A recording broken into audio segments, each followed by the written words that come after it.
This morning, Matthew Dowd, now in the Democratic race for lieutenant governor. How well do Texans know him? How well do Democrats like him? Arizona found no election fraud, so why is Texas starting its own audit almost a year later? Two views this morning. Briscoe Cain, the chairman of the House Elections Committee, is with us. So is Dallas County Judge Clay Jenkins. Fort Worth ISD asking voters to approve $1.5 billion in bonds. The improvements could fundamentally change the district. The superintendent, Dr. Kent Scribner, joins us to explain what's needed and why.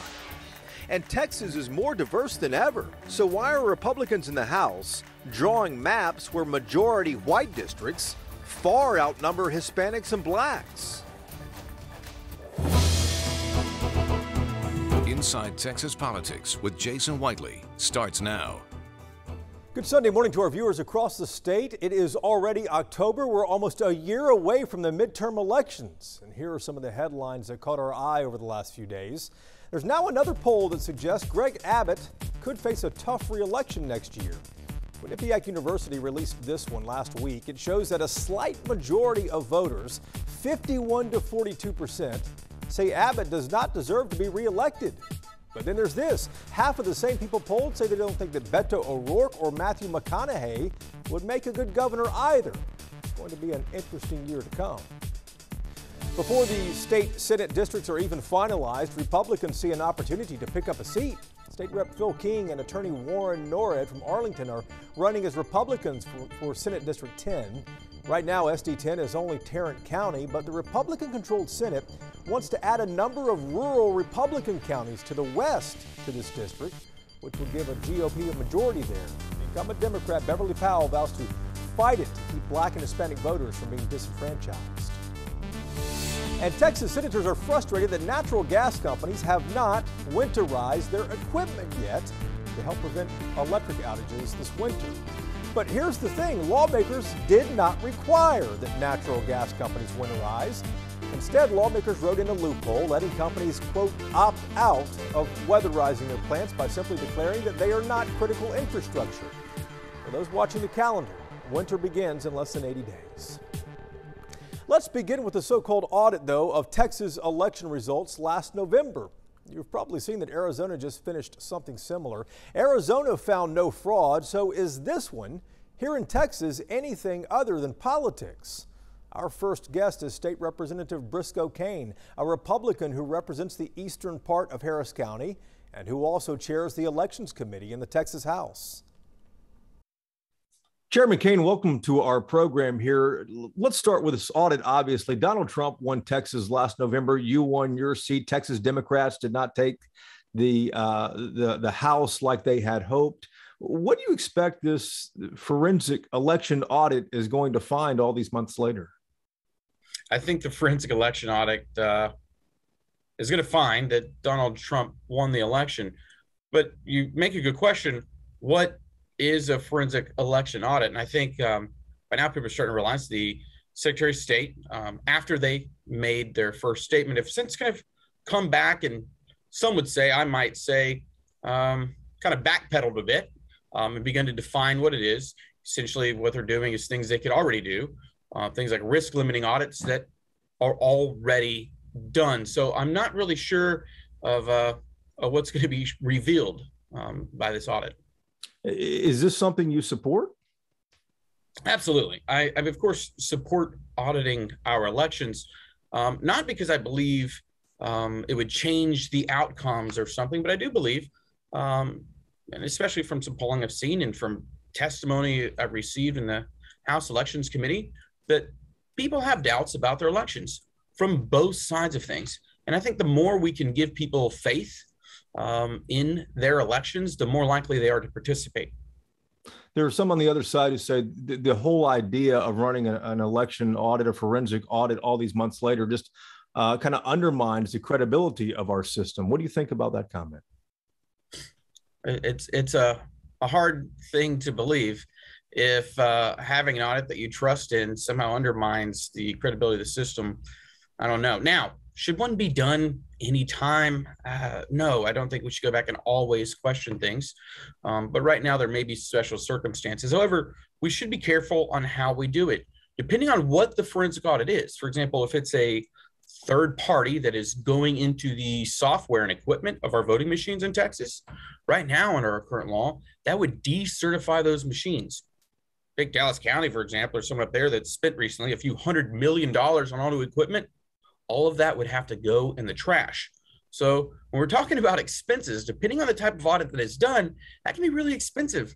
And at some point, you can see where you start to get pushback, even from conservatives like myself, where we're going, you know, I'm okay with doing certain sampling sizes, but a full thing of all machines could be around $1 billion price tag. Well, what do you think this audit is going to cost with the 4 counties, Harris and Dallas and Tarrant and Collin? What do you expect that lawmakers will have to set aside for this? I'm sincerely unaware on that one. Some of it's going to depend on, you know, really the cooperation with the counties. And again, some of these audits actually have already been performed by the counties themselves.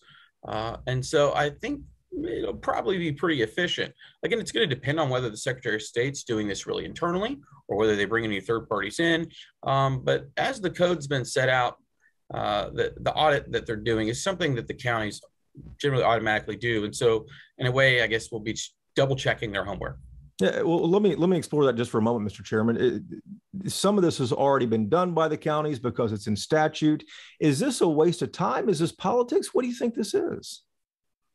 Well, everything under the pink dome, I'd say, is politics, but whether it's a waste of time is another question. I think it actually is valuable. One, it will show us whether we need newer or different laws regarding our auditing systems. It helps test essentially all the tools that are in the toolbox for the Secretary of State's office, gives us an idea of what they can do and maybe their limitations so that the legislature can know whether we need to improve upon it. I think it gives us a reason to discuss things like House Bill 16 or House Bill 17 or Senator Betancourt's audit bills, and to really analyze what exactly, if we were to audit something, how far it should go and what it should look like. Again, there's a lot of words out there, forensic audit and this kind of audit. And so far in state law, we actually don't have those things defined, and that discussion needs to be had. Chairman Kane, thank you for the time. Thank you, Jason, and God bless. In just a moment, we'll get another perspective on this from Dallas County Judge Clay Jenkins. But first, let's cut through some of the spin. Why is this audit even necessary? It's been almost a year since the election last fall. Governor Abbott said then at the time that Texas elections ran smoothly. So did the Secretary of State at the time. Ross Ramsey is among those watching this. He's the co-founder and executive editor of the Texas Tribune. Ross, good morning to you. Good morning, Jason. How are you? Doing well here. As we just said to Chairman Kane, Donald Trump won Texas, but Republicans also kept their majority in the legislature. Is this audit by the governor and officially the Secretary of State anything more than a political sideshow? I don't think so. I think we had a normal election in Texas. They all acknowledged as much. They certified the results. You know, you have to actually sign these things in.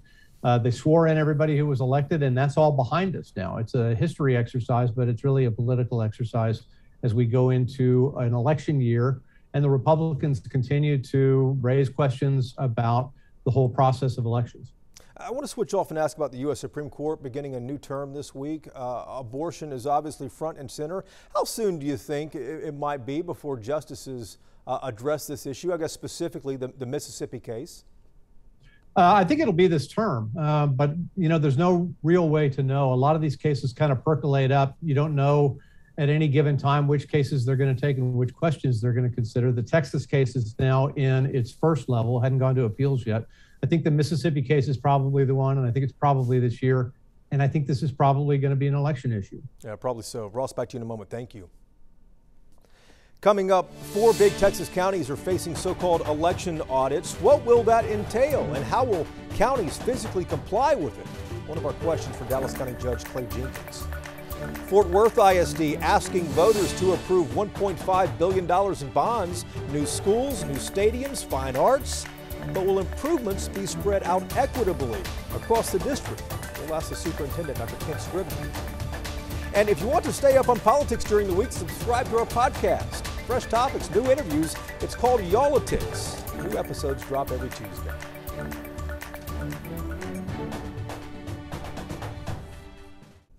Welcome back to Inside Texas Politics. 4 Texas counties are now getting ready to audit last November's election results. But what does that physically look like? That's one of the questions we had for Dallas County Judge Clay Jenkins as Dallas County is beginning this process. Judge, welcome back to the program. First question here, what will Dallas County physically have to do to comply with this audit when it eventually begins? Really nothing. We're going to give them the information they request under the Freedom of Information Act. All they're going to do is look at public information, and they're going to hold on to that for months and months and months and not do anything with it while the Republicans push out a political narrative, that dead people vote and hordes of illegal immigrants vote, et cetera. And then after they look at it after the Republican primary, they'll quietly tell us what we already know, which is that elections in America are safe and secure, and they're also safe and secure in Collin, Tarrant, Dallas, and Harris County.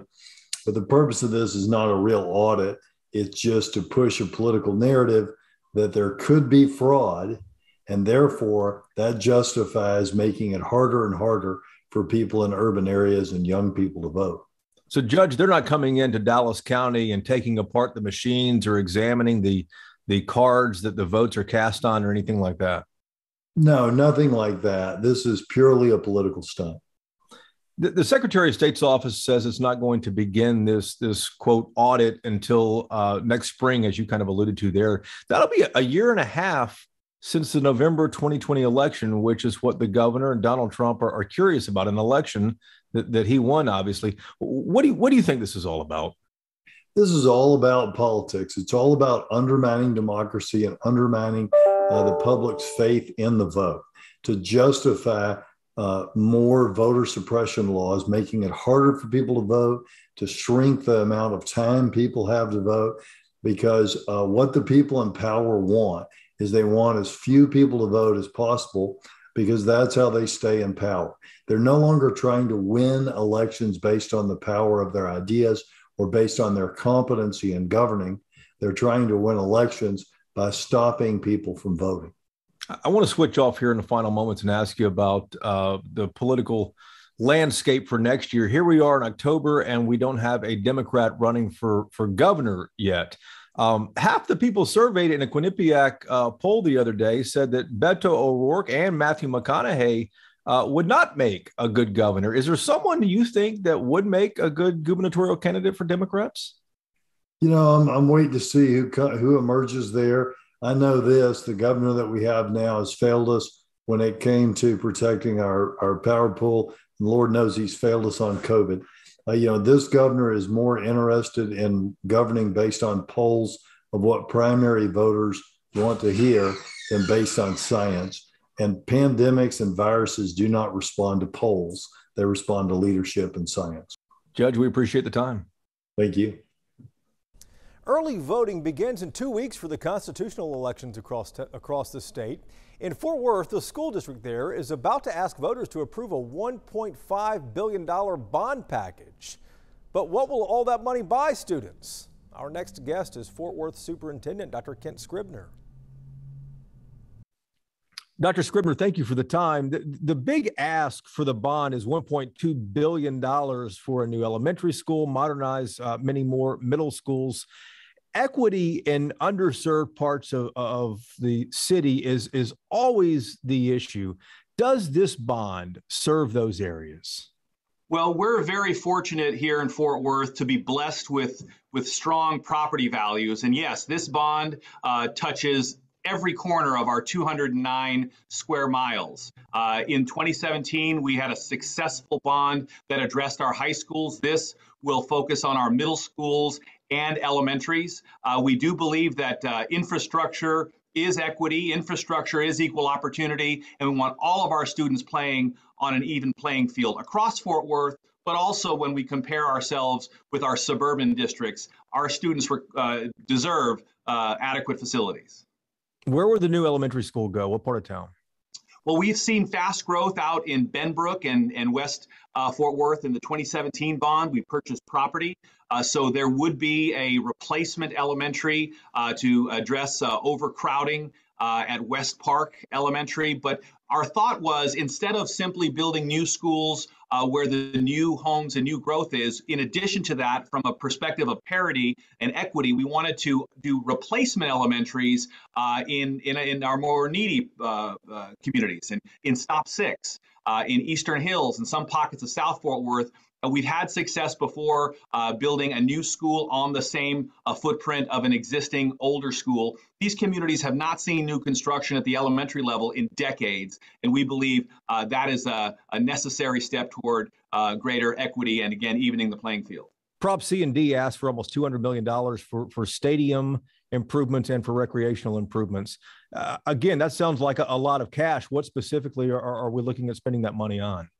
Well, two things. One is 3 small community-based stadiums, competition gymnasiums, field houses, and track and field. What I found when we visited our community prior to the pandemic in town hall meetings was that parents wanted those activities in the neighborhood. Fort Worth ISD has 14 high schools, but only 3 stadiums.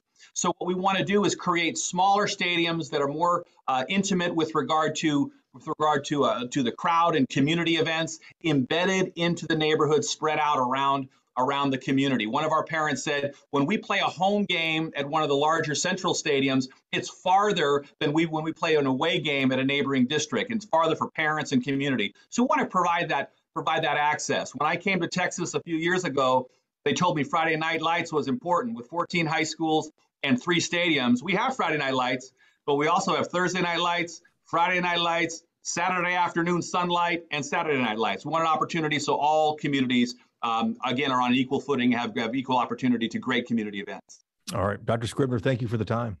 Thank you very much. Coming up, Matthew Dowd now in the race for lieutenant governor. How well do Texans know him? How well do Democrats like him? Our discussion begins there next on the Roundtable. This is Inside Texas Politics with Jason Whiteley. Time now for Reporters Roundtable to put the headlines in perspective. Ross is back with us from the Texas Tribune. Bud Kennedy is here from the Fort Worth Star-Telegram every week, and Cassandra Pollock is here also from the Texas Tribune. Cassandra, let's start with you and a story you wrote the other day about the new state house districts that are already out. The majority of these house districts are majority white, but that doesn't really reflect the racial makeup of our state. Is that going to matter? How do you expect this to play out? Right. So the maps that were released earlier this week, emphasis on them just being initial drafts. They're likely to change as they make their way through the legislative process and ultimately, hopefully, end up on the governor's desk for a signature. To the question of whether it'll matter, I think some could argue that it will matter less at the legislature than it could if we end up with the courts drawing the maps. It's just going to be a matter of watching to see how it plays out. Bud, some interesting matchups here. Any real surprises that you see? Well, you know, there's a couple of Democrats in El Paso that are in the same district trying to collapse the Democratic support there. There are 2 Republicans in the same district down around Fortin put together, J.C. Deton, Phil Stevenson. The most interesting, that I'm watching is up in Denton County. Tan Parker is running for Jay Nelson's old seat. But that border extends into the Park Cities. There must be a Republican coming out of that seat. But overall, these maps aren't scaring anybody. I think that's what has Democrats worried. They're wondering whether an amendment's coming that'll be worse. And let's talk about the timing of this. Ross, Cassandra just mentioned also that, this will end up on the governor's desk at some point, obviously. But 3 weeks left in this special session. Governor Abbott already saying if he needs to call a 4th special session, he'll do that. Do you expect this gets done in the next 3 weeks? I think they could get it done in the next 3 weeks. I'm an optimist about this. If they do get it done in the next 3 weeks, get it quickly to court, they have a chance of still holding the primary on March 1st. But the longer they take at the legislative level or the slower the courts go, the higher the chance that we're going to get a delayed primary and a delayed runoff before next year's general election. Cassandra, let's switch off topics and talk about Matthew Dowd. For people who don't know Matthew Dowd, he was a Democrat for a long time, then became a Republican. Now he's a Democrat again. He is now running for lieutenant governor in this state as a Democrat, and his primary opponent, Mike Collier, is already on the offensive.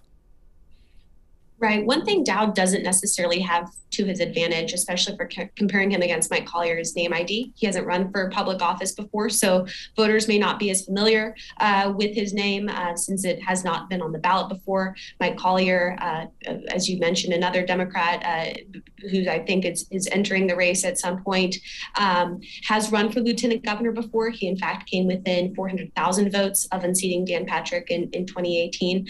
So it will be an interesting primary race to watch. And Bud, just as Cassandra mentioned about name ID there, do Democrats like him though?